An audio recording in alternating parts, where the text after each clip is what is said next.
Yo ahorita soy una de las congresistas que más escoltas tiene, que más nivel de seguridad tiene por las amenazas que hemos recibido. Digo, vale la pena meterse en la política cuando hoy parece que fuera un delito pensar diferente en Colombia. Creo que como muchas familias colombianas, producto del desplazamiento, de la violencia, llegan a Bogotá, nos tocó muy duro.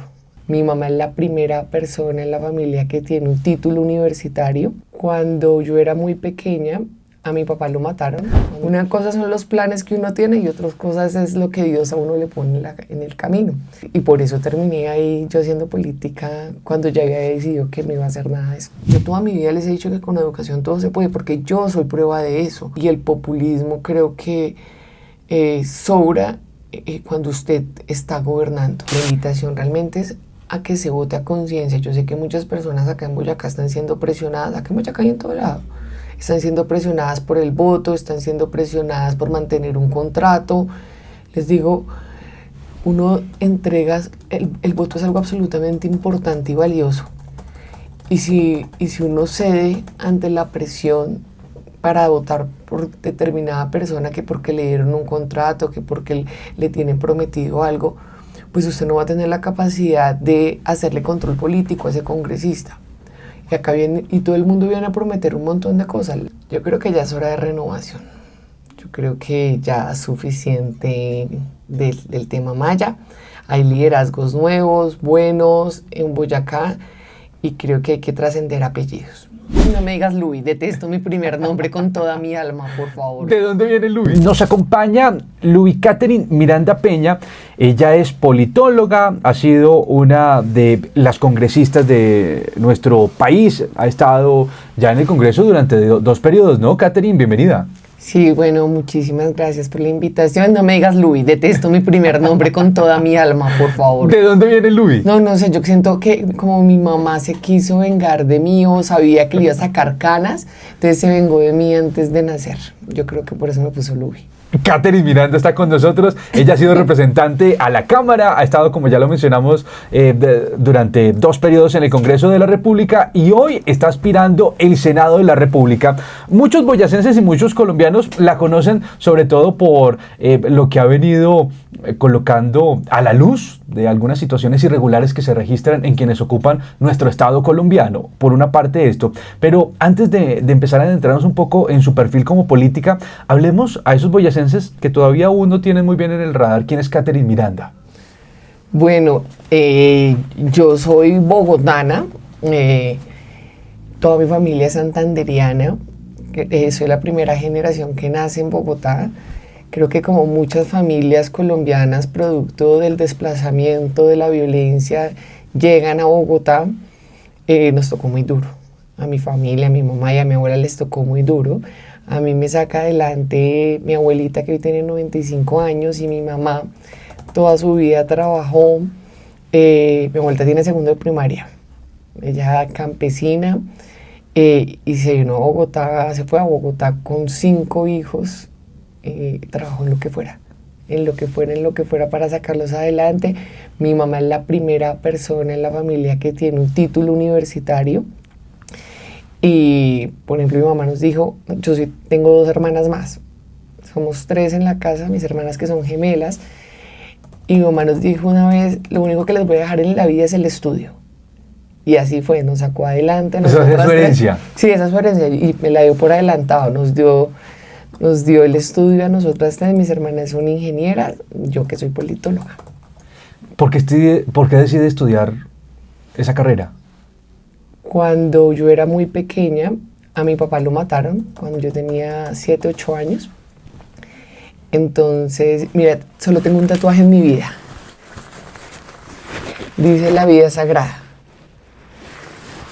Y decido meterme a la política porque toda mi familia es militar. Toda mi familia es policía. Y si algo le tengo fobia en la vida es a las armas. Creo que uno puede solucionar los problemas con diálogo. Creo que este país tiene arreglo, que no todo tiene que ser a través del arma y de la violencia. Entonces decidí estudiar ciencia política precisamente por eso, porque sé lo que es poner los muertos en este país. y por eso creo que la resolución de los conflictos se tiene que dar a través del diálogo, se tiene que agotar siempre las últimas instancias de, pues, de poder hablarnos entre los diferentes. Por eso creí que la ciencia política era el mecanismo más adecuado, pues, para contribuir en ese desescalamiento del conflicto.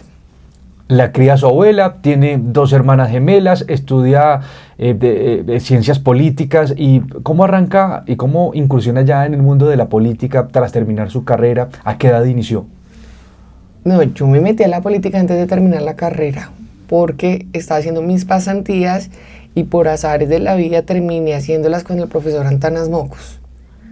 Entonces yo ya había desistido de hacer política porque estudié en la Universidad del Rosario en la década del paramilitarismo, en que estaban capturando a todas estas personas.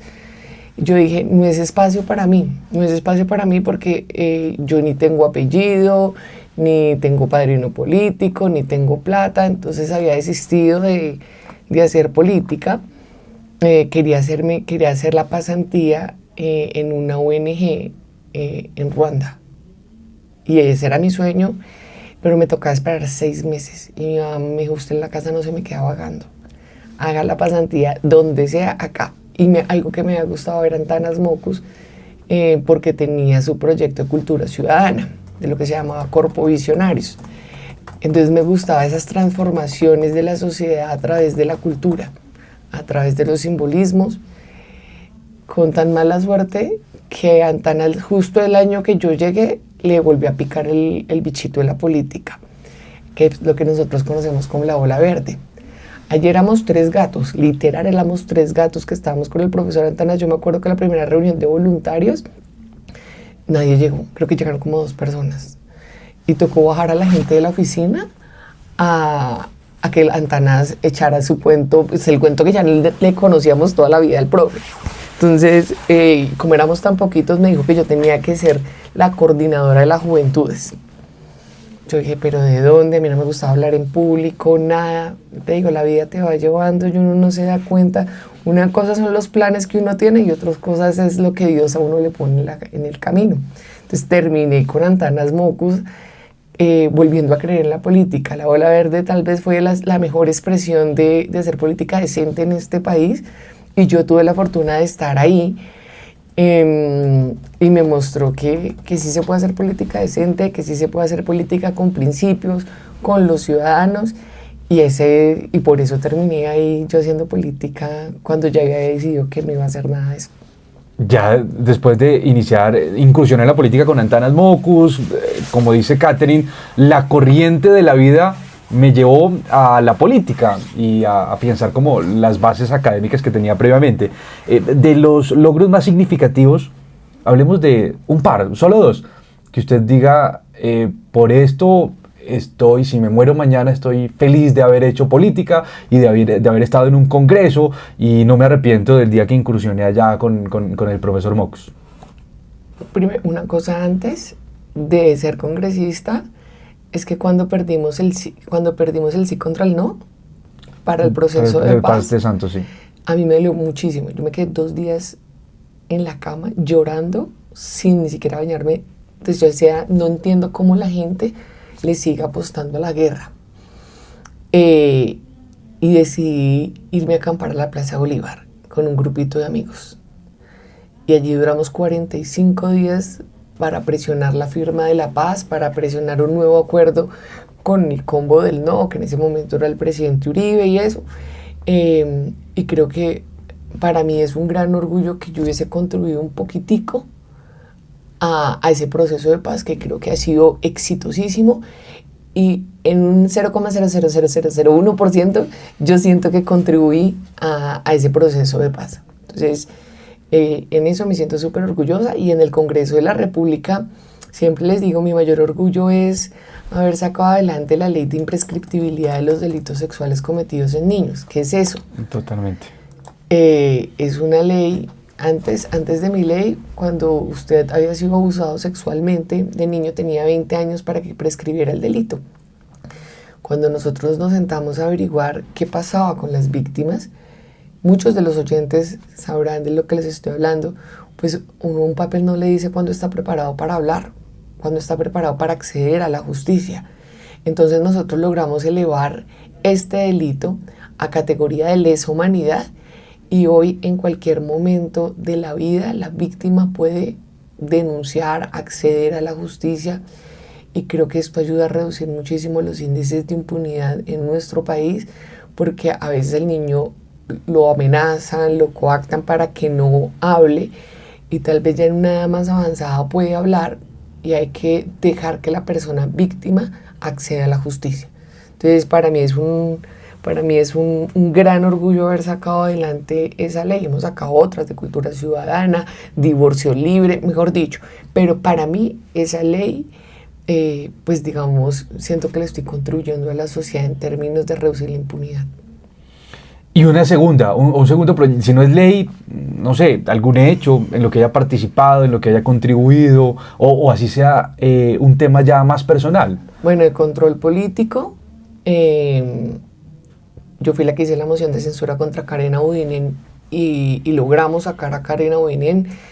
Logré demostrar que allí está Emilio Tapia. A mí me demandaron, eso fue terrible en la Corte Suprema de Justicia, y yo me mantuve, di la batalla. Después ya todos los procesos se me cerraron, pero logré demostrar que efectivamente allí está Emilio Tapia, que se habían robado una plata. Entonces yo creo que esa moción de censura fue particularmente buena. Y bueno, y la última también que le hice al gobierno Petro, que estaban escondiendo los muertos de los bombardeos donde estaban cayendo niños.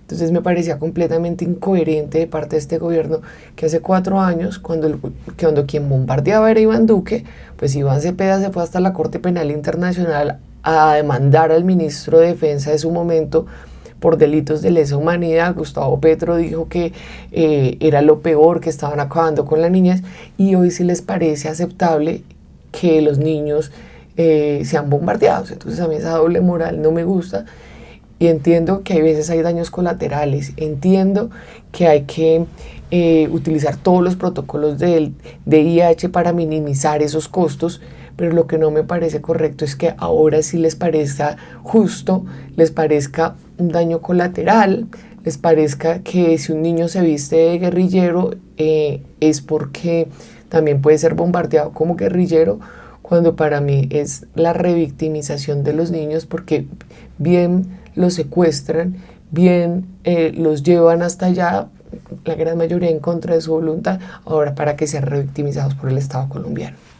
Y ahora lo que usted ha divulgado recientemente, que también genera mucho inconformismo por parte de la ciudadanía, y son los contratos que estarían supuestamente favoreciendo a familiares del ministro de Salud, Guillermo Alfonso Jaramillo, que ascienden a más de 3.000 millones de pesos. Sí, es completamente lamentable, porque nuevamente es el doble discurso. Allí no hay ningún delito, pero esto es nepotismo, es utilizar los recursos, el poder que se tiene para vincular a toda la familia.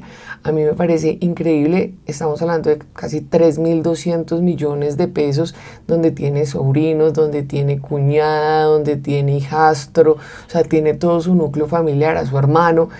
Y creo que ese no es el mensaje que se le vendió a la ciudadanía. Acá a nosotros se nos habló de meritocracia, se nos habló de por lo menos traer a todas las personas que tenían doctorado y que estaban fuera del país a que vinieran y gobernaran. Pues hoy estamos dándonos cuenta que estamos gobernando es con la familia digamos, de los ministros, de los más allegados a Gustavo Petro, que tenemos un ministro bachiller, cuando a nosotros se nos prometió que la meritocracia iba a estar. ¿Cómo le puede decir a la ciudadanía y a los jóvenes que yo toda mi vida les he dicho que con educación todo se puede, porque yo soy prueba de eso?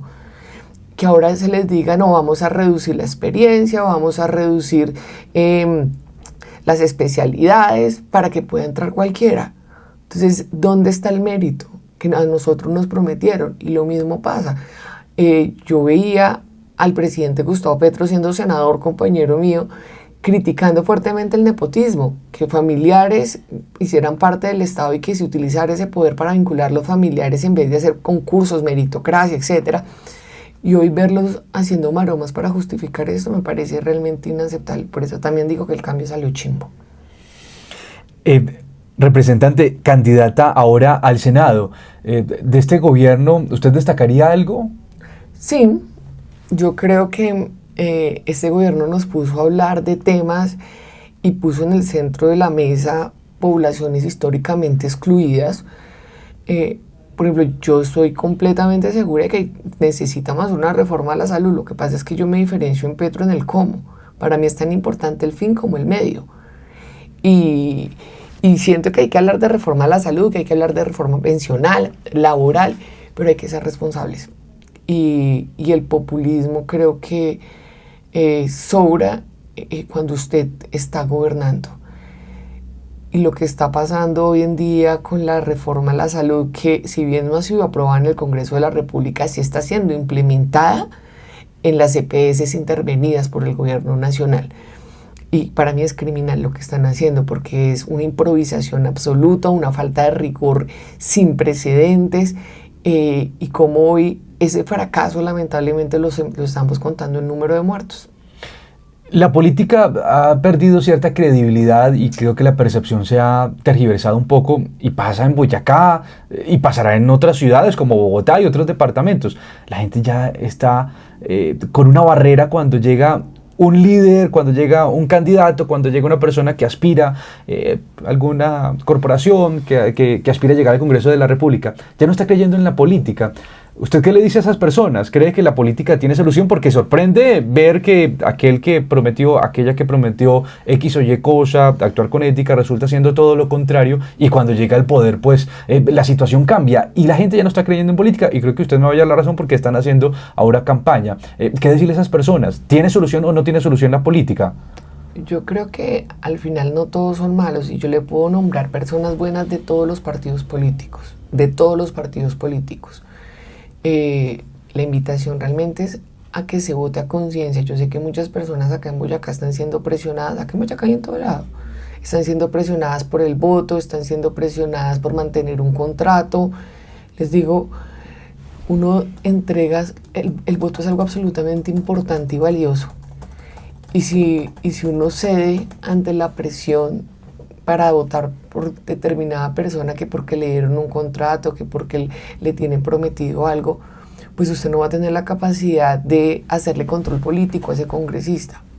Y acá viene, y todo el mundo viene a prometer un montón de cosas. La diferencia Totalmente. Es que yo ya llevo 8 años en el Congreso de la República, por 8 años consecutivos, siempre dentro de las mejores congresistas de este país.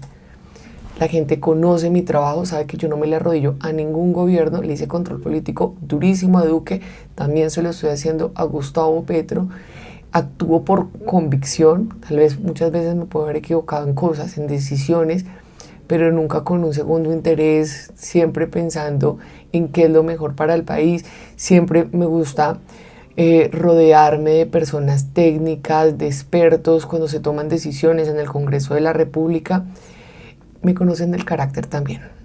Me conocen del carácter, saben que a mí no me importa cantarle la tabla ni a Duque, ni a Petro, ni al que vaya a ser el próximo presidente. Soy completamente independiente del gobierno que vaya a llegar, porque efectivamente me debo es a los ciudadanos.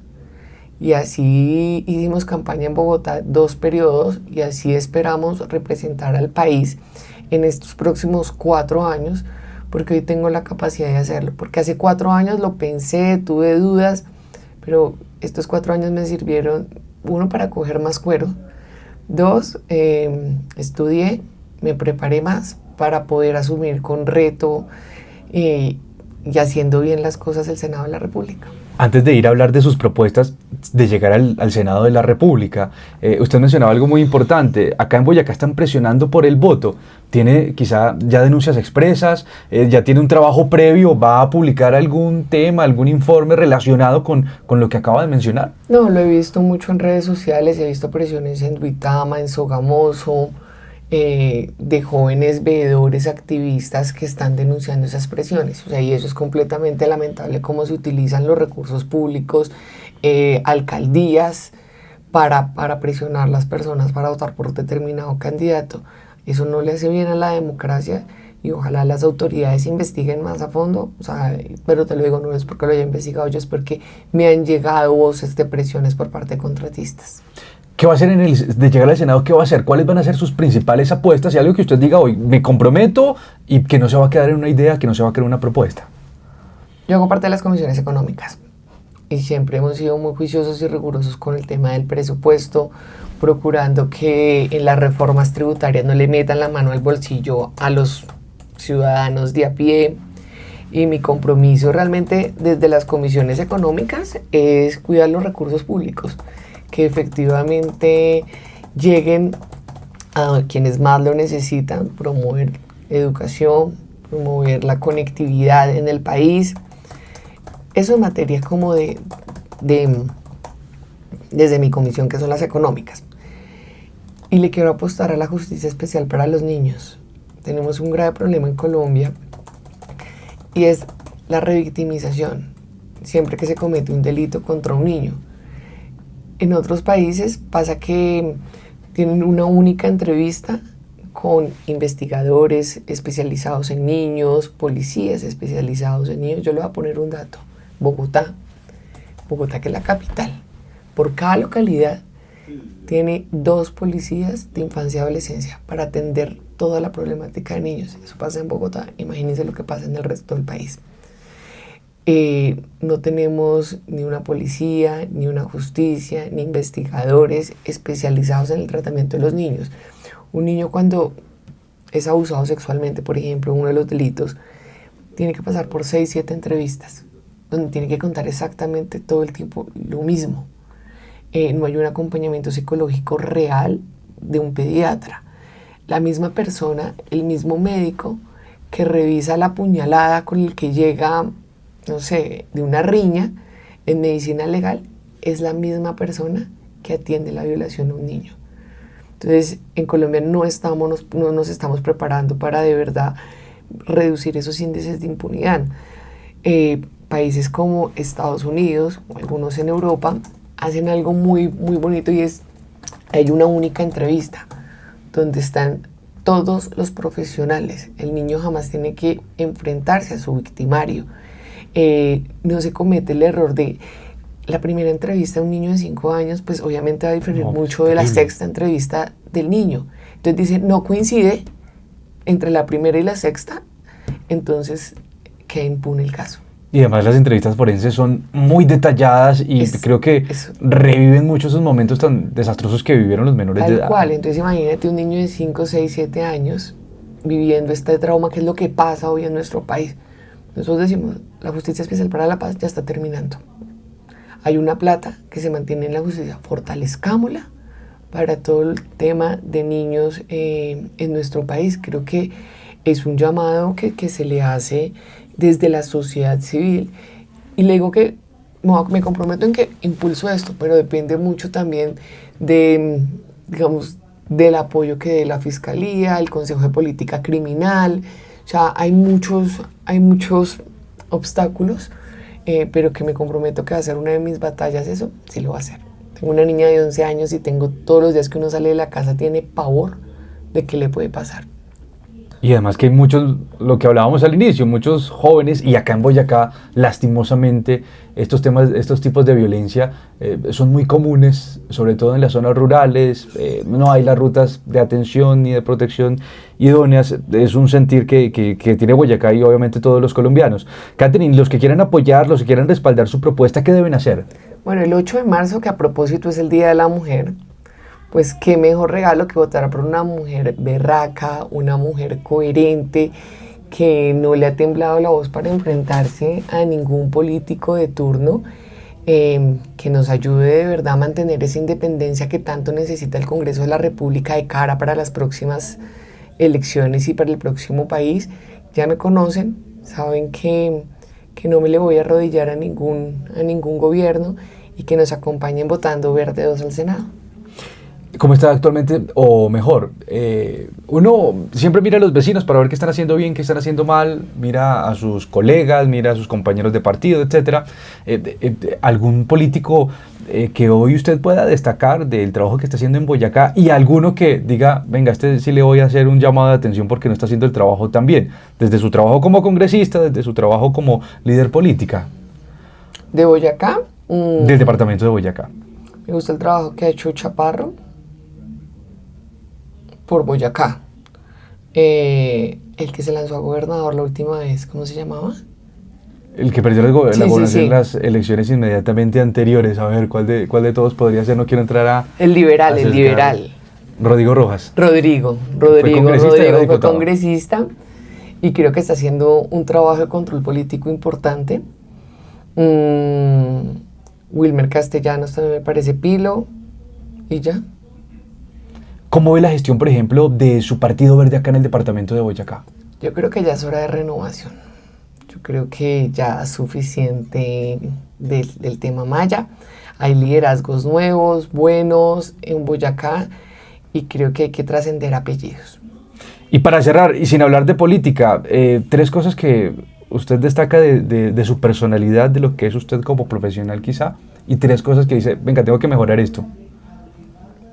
Tengo que mejorar en que a veces, digamos, yo quiero que las cosas salgan como yo lo tengo pensado y me frustra muchísimo. Le voy a contar una historia chiquitica.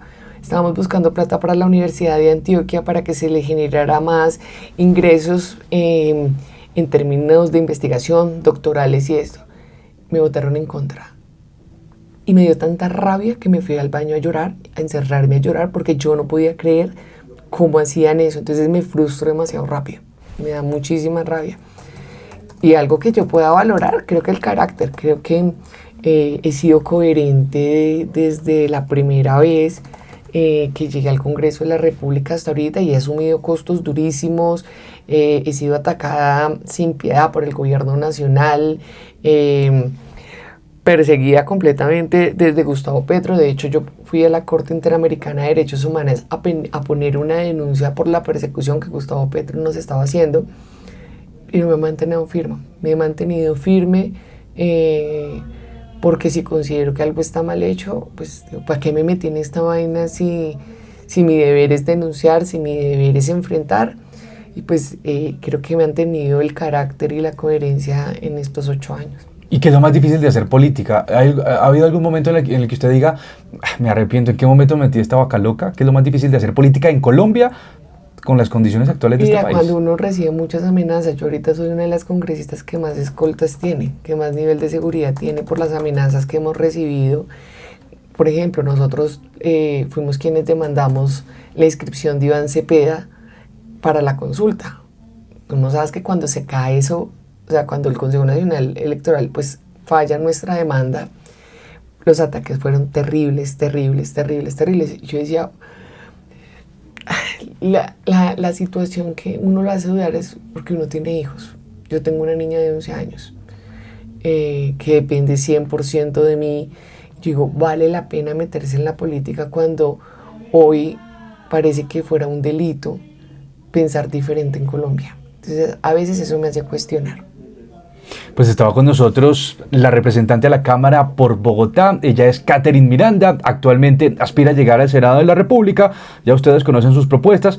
Y Catherine, gracias por estos minutos que le regala la FM y nuestro sistema Radio 1. A ustedes muchísimas gracias. De verdad que para mí un honor y agradecida profundamente que me hayan invitado. ¿Listo, Javi? Sí. Perfecto. Qué bonito.